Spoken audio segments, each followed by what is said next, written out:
ചക്കയും മാങ്ങയൊക്കെ കാണുന്ന ഒരു രസമല്ലേ. നെല്ലി കായ്ക്കൊന്നുമില്ല കേട്ടോ. ഒക്കെ കാണും നമ്മുടെ വീട്ടുമുറ്റത്ത് കാണുമ്പോൾ നമുക്കൊരു സുഖമല്ലേ. ആരും കണ്ടുവിടണ്ട കേട്ടോ. അങ്ങനെ ഇവിടെ ഒരാൾക്ക് നല്ലവണ്ണം ഷുഗർ കൂടിയിരിക്കും കേട്ടോ. അത് കുറയ്ക്കാനായിട്ട് ഒറ്റ വഴിയാണ് ഡോക്ടർ പെട്ടെന്ന് പറഞ്ഞു തന്നിരിക്കുന്നത്, പച്ച ചക്ക ഉണ്ടെങ്കിൽ കൊടുക്കാൻ. എന്തായാലും ദൈവം സഹായിച്ച് നമ്മുടെ പ്ലാവിൽ തന്നെ ചക്ക കിടക്കും, നമ്മുടെ കുഞ്ഞൻ പ്ലാവിൽ. ആരും കണ്ണു വെച്ചേക്കില്ല കേട്ടോ. അപ്പോൾ എൻ്റെ കുഞ്ഞൻ പ്ലാവിലെ ചക്ക നിങ്ങളുടെയൊക്കെ സമ്മതത്തോട് കൂടിയിട്ട് ഞാൻ എനിക്ക് കണ്ടിച്ചു കേട്ടോ. നല്ല മൂത്ത ചക്കയാണ്. മൂത്ത ചക്ക തിരിച്ചറിയുന്ന ഇങ്ങനെ നിന്നിട്ടുണ്ടോ, വെള്ളം ഇറ്റിങ്ങനെ വീണോണ്ടിരിക്കും കേട്ടോ. ഉണ്ടോ? അങ്ങനെയാണ് മൂത്ത ചക്ക. പക്ഷേ ഇത് മൂത്തതെന്ന് നമുക്ക് നന്നായിട്ട് തിരിച്ചറിയാം. അതുകൊണ്ട് കാണിച്ചിട്ടു കേട്ടോ. അപ്പോൾ കുഞ്ഞുപിള്ളാവിലെ ചക്ക കാണിച്ചിട്ട് കത്തി നന്നായി ഒന്ന് മൂച്ച് കൂട്ടാന്ന് വെച്ചാൽ ഒരു കല്ലിൻ്റെ മേളിൽ വെച്ചിരിക്കുകയാണ് ഞാൻ. അങ്ങനെ കത്തി കണ്ടോ ഒന്ന് മൂച്ച കൂട്ടിയെടുക്കാൻ പോട്ടോ. ഇതിന് തൊണ്ടിലോട് ചേർന്നാണ് ഇത്. അപ്പോൾ മടൽ നല്ല ഇതായിട്ടുണ്ട് കേട്ടോ. അപ്പോൾ ഞാനിങ്ങനെ ചെത്തി എടുക്കുവാണേ. നമ്മുടെ ചക്ക കണ്ടിച്ച് നോക്കാൻ പോകണം കേട്ടോ.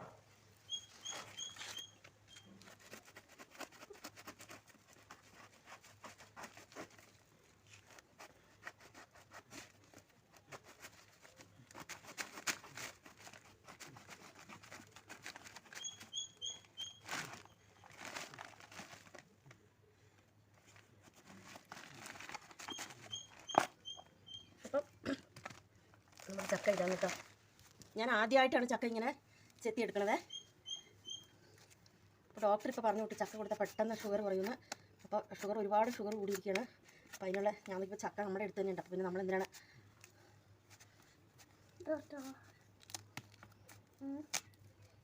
ചക്ക നല്ല സുന്ദരനായിട്ട് ഞാൻ കണ്ടിച്ചെടുത്തിട്ടുണ്ട് കേട്ടോ. ഞാൻ ആദ്യമായിട്ട് ചെയ്യുക ഇങ്ങനെ ചക്ക കണ്ടിക്കണത്.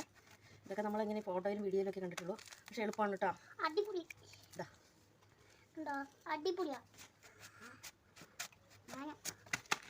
ചക്കനാട്ടിൽ ജനിച്ചു വളർന്ന എനിക്ക് ഇങ്ങനെ ഒരു ചക്ക കണ്ടിയിലൊന്നും അറിയത്തുണ്ടായില്ല.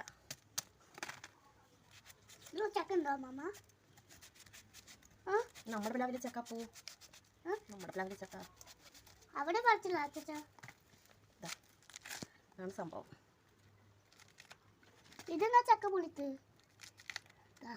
പുളിയിലോക്ക്. അപ്പോൾ ചക്ക വേണ്ടേ? വേണം. തരട്ടോ.